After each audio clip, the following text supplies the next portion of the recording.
What's going on, guys? Ahmed back with another video. Here today to give y'all my review of Food by MF Doom. Put a poll up on my Instagram trying to figure out which one y'all wanted to see. I put up 3 classic New York albums and Food won out. So this is the probably most famous and most highly regarded MF Doom project besides Mad Villainy. MF Doom is, of course, an incredible lyricist from the underground back in the late 90s and early 2000s, who was well known for pioneering abstract and experimental rap. Going into this, I had never listened to any MF Doom projects and was very curious what I was going to be getting into. The perception I got was that he was extremely lyrical and extremely different, and that was about all I had. Went into the album excited to learn. So yeah, let's get into it. Just generally, this album was incredible. You're gonna see as I go through each section, but everything was this was genuinely a masterpiece. And I'm very glad that this album exists. Start off with the writing. Writing is perfect, man. The writing is perfect. One thing that you're going to sort of hear me talk about a lot is that this is an experimental album. And so stuff kind of being off the wall and absurd and a bit weird and quirky is kind of the point. And so things like the food references in his music, I mean, it's called Food. And so it's such an interesting way to do a concept record, to have this kind of regular album idea and interlace the concept into the writing. I think that was really interesting, and he did that with the food.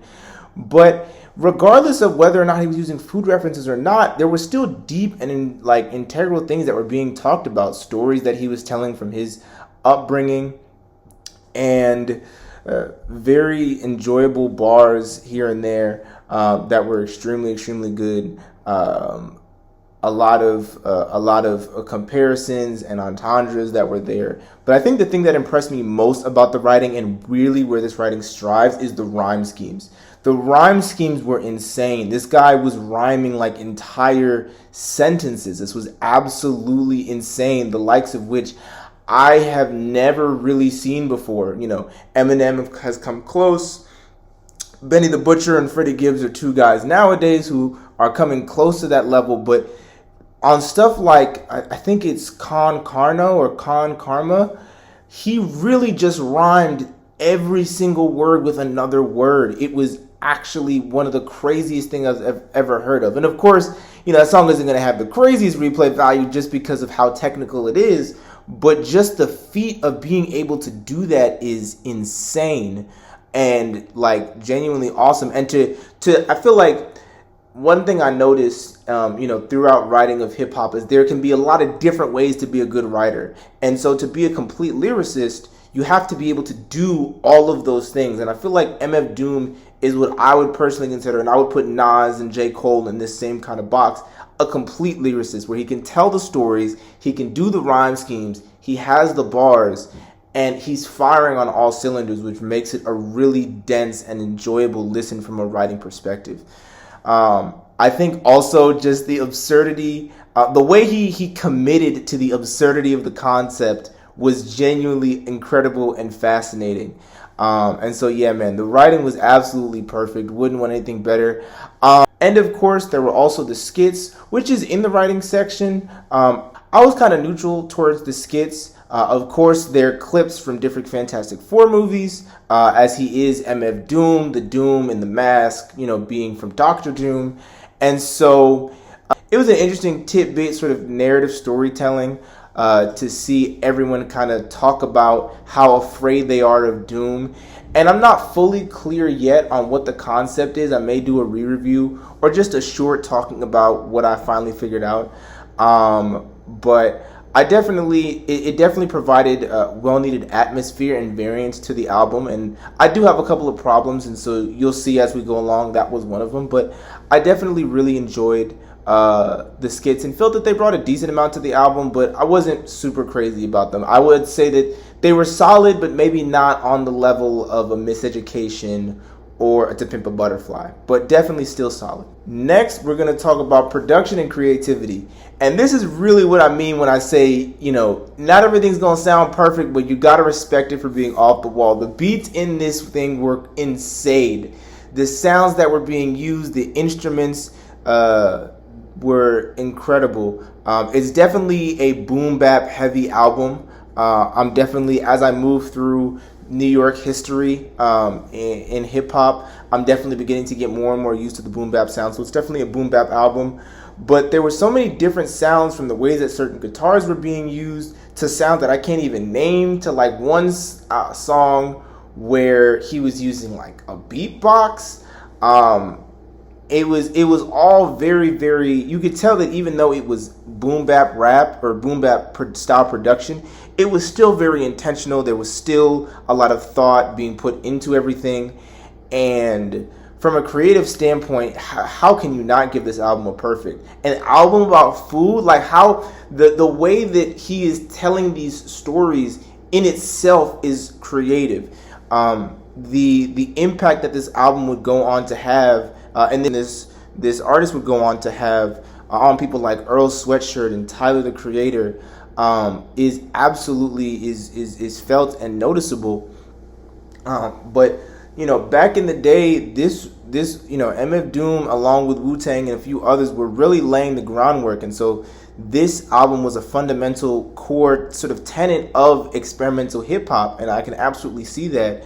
But going back to the production, every beat had something different about it. I think that was what was really cool. No beat sounded like the last, and I think that that's something that I really, really enjoyed. I feel like a lot of times, especially in old school albums, I can get kind of bogged down and bored because each beat kind of just sounds like the last.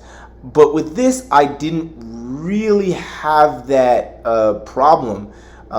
Whether it be a different tempo, whether it be different instruments and sounds, whether it be a whole different structure.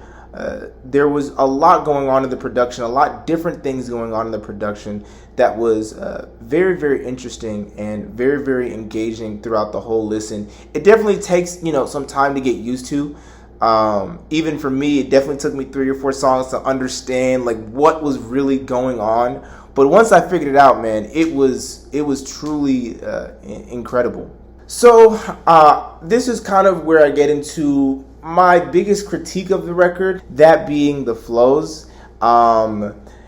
They were cool, but I think that for an experimental artist and somebody who is sort of pushing the boundaries, I was hoping to hear more from MF Doom from an experimental perspective vocally, and I didn't really get that. And I'm not expecting him to sing, but whether that be, implementing more volume or just implementing, different vocal effects, it was a bit kind of disappointing to feel like he kind of had his same monotone delivery throughout the entire thing. And his voice is great, and I'm still going to give him a great in the flow category because his flows were still on beat, on tempo, a couple of interesting flow switches here and there, and his voice in itself is unique. But I think especially going through the album and given all that was happening with the beats, his voice was definitely and flows were definitely kind of the weaker aspect of the record, and could often get drowned in everything that was going on in the production. And so flows, I'm just gonna put, like I said, I have it as still great flows, still unique, still very different for his time period, but definitely could have been stronger. Features were perfect. Everybody on here really did their thing. There was a woman on there, Angelica, I think is how you pronounce that, Angelica, on Guinness. Guinness. The title names are really, because they're kind of food, but they're also kind of words. Anyway, Guinness, that was absolutely incredible. The guy Counter was really great. Mr. Fantastic was amazing. I wish I knew more about who Mr. Fantastic was, because I really enjoyed that feature. But everybody was fire, and what was cool was that everybody matched his energy. I think that's one thing that I often feel like gets overlooked in some people's artistry when it comes to features.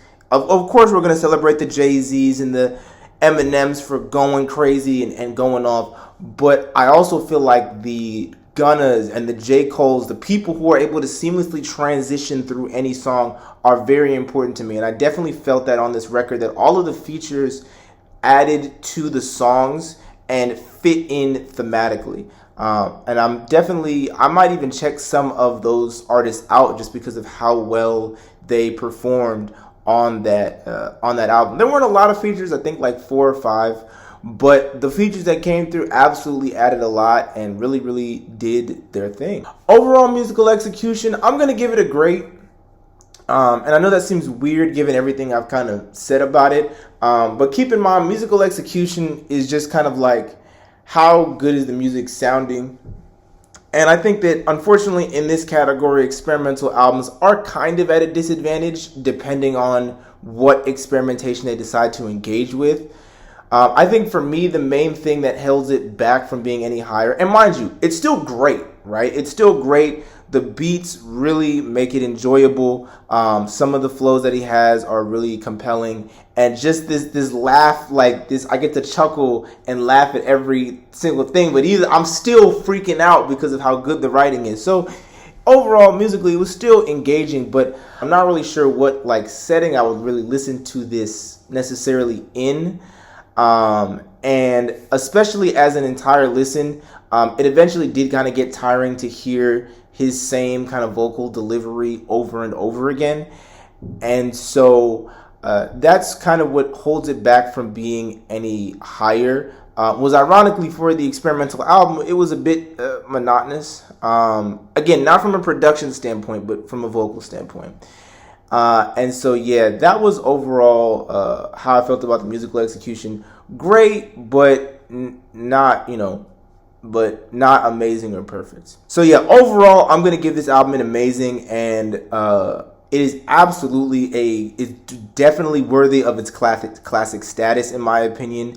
An incredible album that would go on to really spawn an entire subgenre of music that I am very, very thankful for. You got the guys in Odd Future, you got A$AP Rocky and the guys in A$AP doing their thing. You got Action Bronson, Earth Gang really coming from, this experimental style. And so it's really, really cool to see kind of where it all began. And especially Earl Sweatshirt. I definitely see a lot of Earl Sweatshirt's early cadences and early deliveries from this kind of, and early lyrical content as well, from this kind of from these kinds of artists. But yeah, overall, really, really enjoyed the project. I'm gonna give it an amazing. And just because I don't give something a perfect doesn't mean it's not a classic. Obviously, classic is more based off of influence and impact. So yeah. But overall, really enjoyed the record. Let me know what y'all thought of this record, and I'm going to do it this time. Make sure to like, comment, and subscribe, please. I want to get to 50 subscribers by the end of 2023, and I'm really hoping we can do that.